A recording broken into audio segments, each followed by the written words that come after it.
Hello students.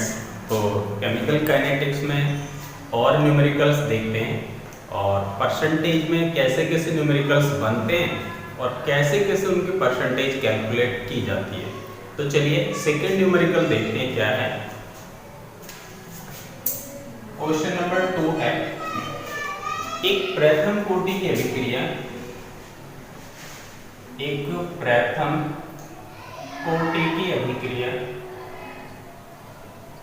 कोटि की अभिक्रिया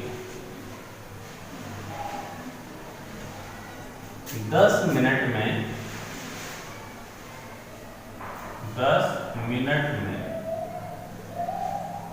20% पूर्ण हो जाती है। 20% पूर्ण होती है तो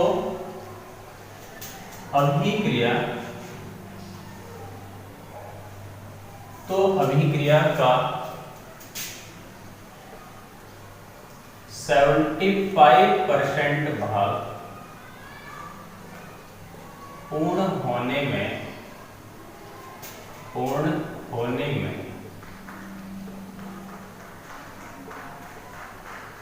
कितना समय लगेगा।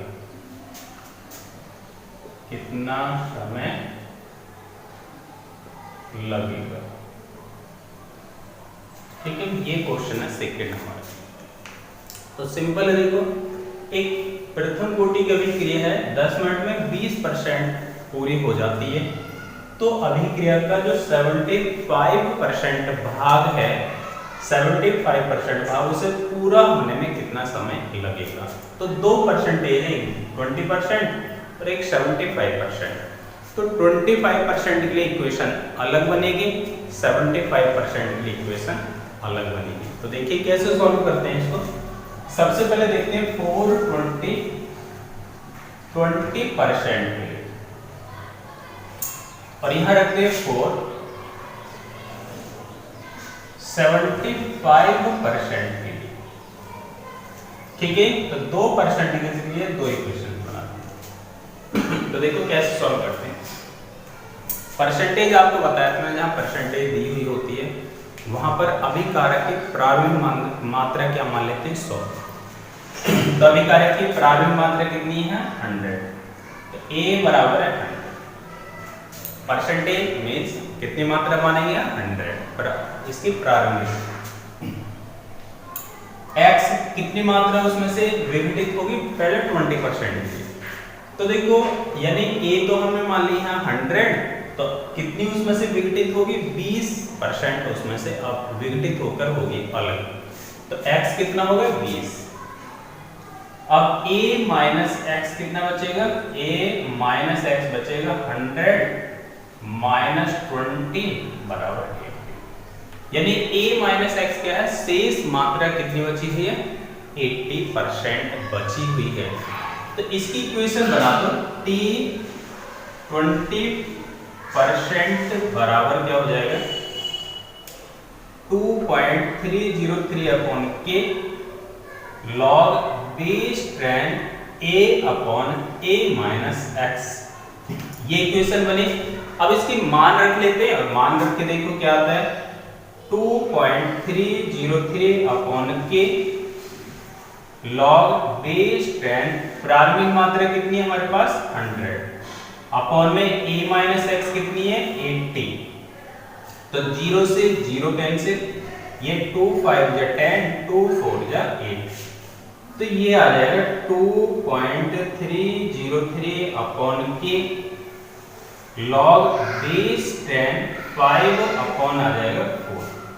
यानी हम इसको लिख सकते हैं 2.303 अपॉन के log base 10 5 minus log base 10 4। ये इक्वेशन बन जाएगी फर्स्ट, 20%। ये इक्वेशन बन गई फर्स्ट। देखो log m अपॉन n का फॉर्मूला होता है log m minus log n।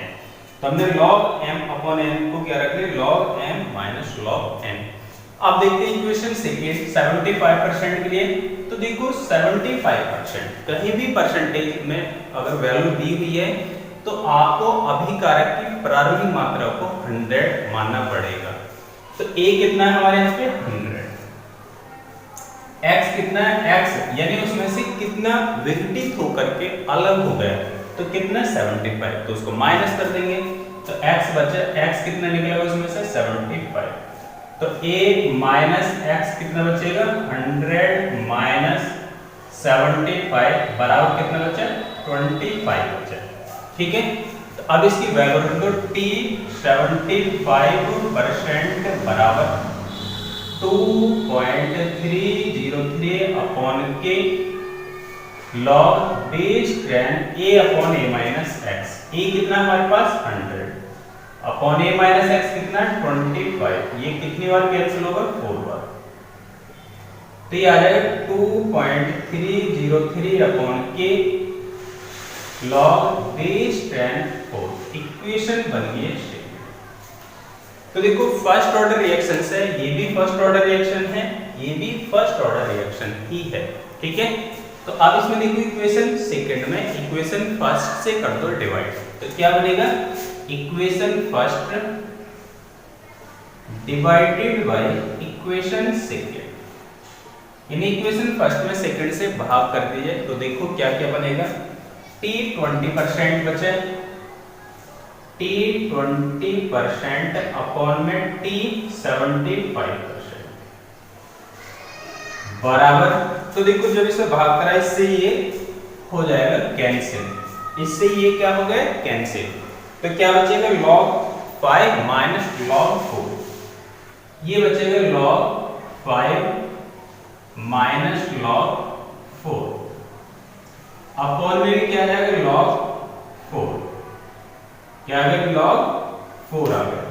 log 5 की वैल्यू होती है 0.6989, कितनी होती है 0.6989, और log 4 की वैल्यू होती है 0.6020 अपॉन में भी क्या आ जाएगा 0.6020, यानी log 5 की वैल्यू 0.6989 और log 4 की वैल्यू 0.6020 अपॉन में फिर log 4 आ गया 0.6020। अब इसको क्या करेंगे, इसको माइनस कर दीजिए, 9 में 9 के 9 बचे, 8 में से 2 गए 6 बचे, और 9 के 9 बचे फिर, और 6 में से 6 गए 0, यानी ये बटा 0.0969 अपॉन में 0.6020। ठीक है, तो ये आया t 20% अपॉन t 75% इक्वल आया ये। अब इसको नेक्स्ट सॉल्व करते हैं और देखते हैं क्या आता है। तो इसको यहां से सॉल्व कर लेते हैं, देखो यहां पर इसको यहां से जगह बना, तो देखो यहां बनेगा t 20% अपॉन में t 75%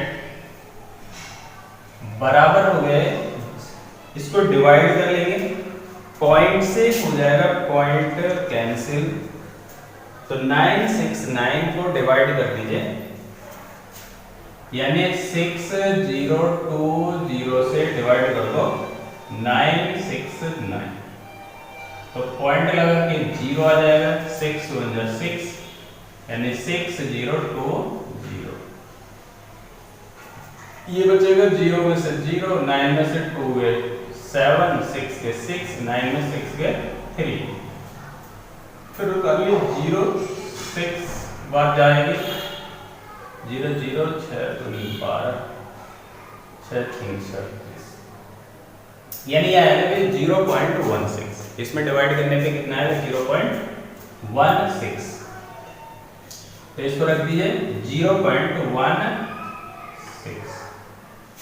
इसको इसमें डिवाइड करने से वैल्यू आ गई 0.16। अब देखो t 20% हमारे पास है, t 20 कितना 10 मिनट दिया हुआ है क्वेश्चन में, और हमें सॉल्व क्या करना है t 75% सॉल्व करना है, तो t 20 की जगह मतलब कितना रखना है 10 मिनट्स, तो ये आ जाएगा देखो t 75% बराबर क्या आ जाएगा, देखो ये बटे में आ जाएगा इसके, तो ये आ जाएगा T20% अपॉन में आ जाएगा 0.16। ठीक है, अब T20 की वैल्यू हमारे पास कितनी है 10 मिनट्स है, अपॉन में क्या आ जाएगा 0.16। अब 10 में 0.16 से डिवाइड कर दो, ये आ जाएगा 62.13 मिनट। कितना आ जाएगा 62.13 मिनट, यानी इसका 75% पूरा होने में टोटल टाइम कितना लगेगा 62.13 मिनट लगेगा। ठीक है, तो ये ऐसे हमने सॉल्व किया, यानी टोटल टाइम बिना के ऐसे सॉल्व कर लिया। नेक्स्ट क्वेश्चन की तरफ चलते हैं, इसको कॉपी करिए और नेक्स्ट क्वेश्चन देखते हैं।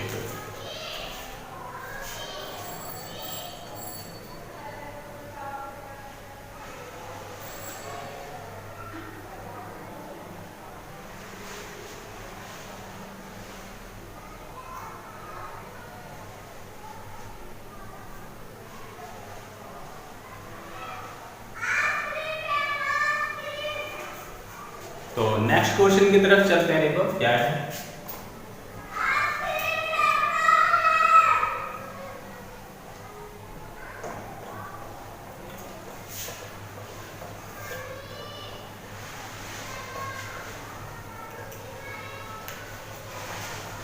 तो देखिए थर्ड क्वेश्चन है, क्वेश्चन नंबर 3। एक रेडियोएक्टिव तत्व है, एक रेडियो एक्टिव तत्व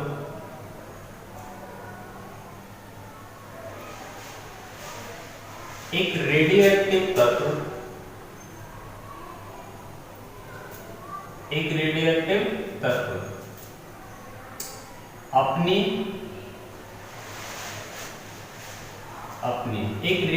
तत्व अपनी प्रारंभिक मात्रा का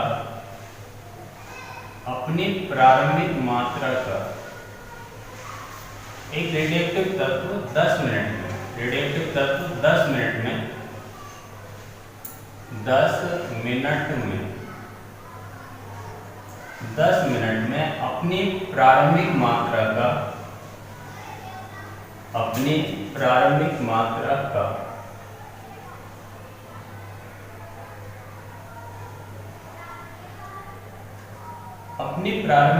का आधा रह जाता है,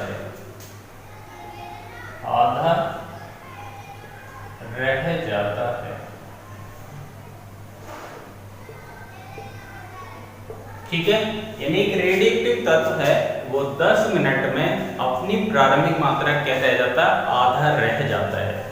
तो देखो सीधी बात है, 10 मिनट में वो समय जिस पे कोई पदार्थ अपनी प्रारंभिक मात्रा का आधा रह जाए उसी को कहते हैं टी हाफ, यानी 10 मिनट क्या है ना टी हाफ। अब नेक्स्ट है आधा रह जाता है, तो 3/4 भाग को विघटित होने में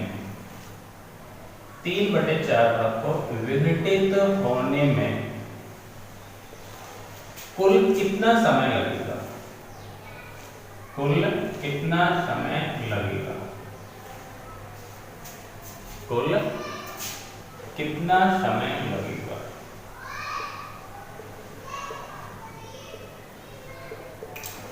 ये क्वेश्चन है, इसको देखो कैसे सॉल्व करना है। टी हाफ हमें दे दिया है और x की वैल्यू 3/4 है, तो हमें यहाँ पे किसके a की वैल्यू पता होना चाहिए, यानी अभी कारक की प्रारंभिक मात्रा कितनी है, उसमें से कितनी मात्रा विघटित होकर अलग होगी और शेष कितनी बची है, ये सारी वैल्यू हमें सॉल्व करनी पड़ेगी।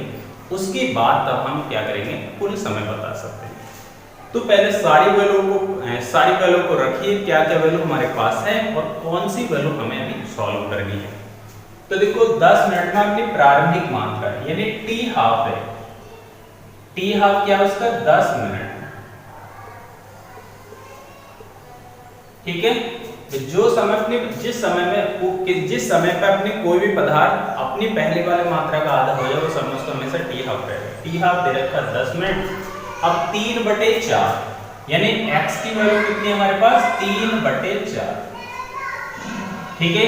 अब बताओ यहाँ प्रारंभिक मात्रा, अभी कारक की प्रारंभिक मात्रा कितनी मानेंगे 1 मानेंगे, तो अभिकारक की प्रारंभिक मात्रा मान लो यहाँ 1, ठीक है। तो आप देखो a माइनस एक्स कितना बचेगा, a माइनस एक्स बराबर 1 माइनस 3/4, यानी आ जाएगा 1/4। तो अब शेष मात्रा कितनी बची है, 1/4। तो 1/4 को पूरा होने में कितना समय लगेगा वो हमें कैलकुलेट करना है। तो चलिए सॉल्व करते हैं। पहले t हाफ के लिए वैल्यू निकालो 4 t हाफ। t हाफ के लिए देखो क्या बनेगा, t हाफ यानी t हाफ बराबर आ जाएगा 2.303 upon k log base 10 a upon a minus x बराबर 2.303 अपॉन k log बेस 10। अब बताओ इसकी प्रारंभिक मात्रा कितनी है, 1। तो प्रारंभिक मात्रा रखो तो 1 अपॉन a माइनस x कितनी है, 1/4। ये 4 कहाँ चला जाएगा, ऊपर। तो ये बन जाएगा 2.303 अपॉन k और ये क्या जाएगा log बेस 10 4। इसकी इक्वेशन मान लीजिए फर्स्ट। ये क्या है, t हाफ। ये क्या है, t हाफ। एक इक्वेशन तो बन गई है, t हाफ के लिए तो इक्वेशन बनी है। अब निकालते 3/4 के लिए। तो देखो 4 3/4, इसको यहाँ रख देते हैं, a बराबर 1। अब देखो भी 4 3/4 के लिए निकालते हैं, t 3/4। तो देखो यहाँ भी a की मात्रा कितनी है, 1 माननी पड़ेगी। a की मात्रा कितनी मान ली हमने, 1 ही है फिर। और a माइनस एक्स कितना आया, फिर 1/4 होगा। तो वही सॉल्व हो रहा है ना। देखो a की वैल्यू 1, तो x की वैल्यू क्या, 3/4। a में से 3/4 माइनस कर दो, कितना बचेगा, 1/4 बचेगा। अब सॉल्व करेंगे इसको। देखो t 3/4 is equal to 2.303 upon k log base 10। a की वैल्यू कितनी है, 1 अपॉन ये कितना आ जाएगा, 1/4। ये कितना आ जाएगा, 1/4। अच्छा ये तो सॉरी, ये कितना हो गया, तो हाफ हो गया ना। ये तो हाफ हो जाएगा ना, x का 1 माइनस ये नहीं होगा, ये कितना हो गया इसका हाफ। x की वैल्यू कितनी आ जाएगी, यहाँ पर x की वैल्यू आ जाएगी 1/2।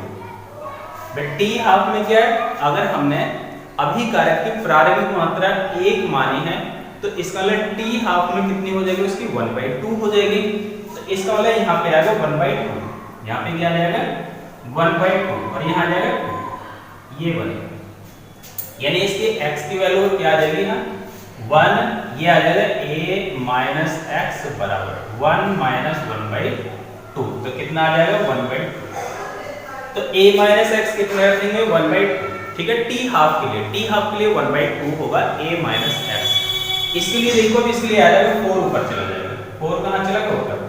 तो ये बनेगा 2.303 अपॉन k log बेस 10 आ जाएगा 4। ये आ गया t 3/4। इसको इक्वेशन मान लीजिए सेकेंड। इसकी इक्वेशन क्या मान लेंगे, सेकेंड। तो देखिए equation first, equation second, divide कर दो इक्वेशन सेकेंड में इक्वेशन फर्स्ट से। तो चलिए सॉल्व करते हैं। तो ये आ जाएगा t 1/2 अपॉन में आ जाएगा t 3/4 इज इक्वल टू, देखो इससे ये कैंसिल हुआ तो इधर क्या बचेगा, log 2, इधर बचे log बेस 10 2 अपॉन में क्या आ जाएगा, log 4, इधर बचे log 4। log 2 की वैल्यू रख दो, क्या आ जाएगा 0.3010 और इसकी 0.6020। यानी देखो log 2 की वैल्यू है 0.3010 और log 4 की वैल्यू कितनी है, 0.6010। अब क्या करेंगे, इसको देखो ये 2 बार कैंसिल हो रहा है, 2 बार कैंसिल कर दो, कितना आ जाएगा 1/2। तो ये तो आ गया हम लोग के 1/2, कितना आ गया 1/2। तो ये आ जाएगा t, यानी t 1/2 अपॉन में t 3/4 बराबर आ गया 1/2। तो बताइए t कितना आ जाएगा, ये आ जाएगा, यानी t1/2 अपॉन में t3/4 बराबर आएगा 1/2, यानी 0.5 आ जाएगा 1/2, या इसको लिख दो t1/2 अपॉन में t3/4 बराबर आ जाएगा 0.5 आ जाएगा। अब देखो t हाफ की वैल्यू हमें दी हुई है 10 मिनट है, t हाफ की जगह रख दो 10, तो देखो ये आ जाएगा, यानी t हाफ की जगह रख दो 10 बटे में t3/4 बराबर क्या आ जाएगा 0.5, तो t3/4 क्या आ जाएगा, t3/4 बराबर मतलब क्या आ जाएगा, ये 10 इसके बटे में आ जाएगा तो 0.5 अपॉन में क्या आ जाएगा 10, कितना आ गया 10। तो देखो इसको डिवाइड कर दो, पॉइंट हटाने के लिए 0 आ जाएगी,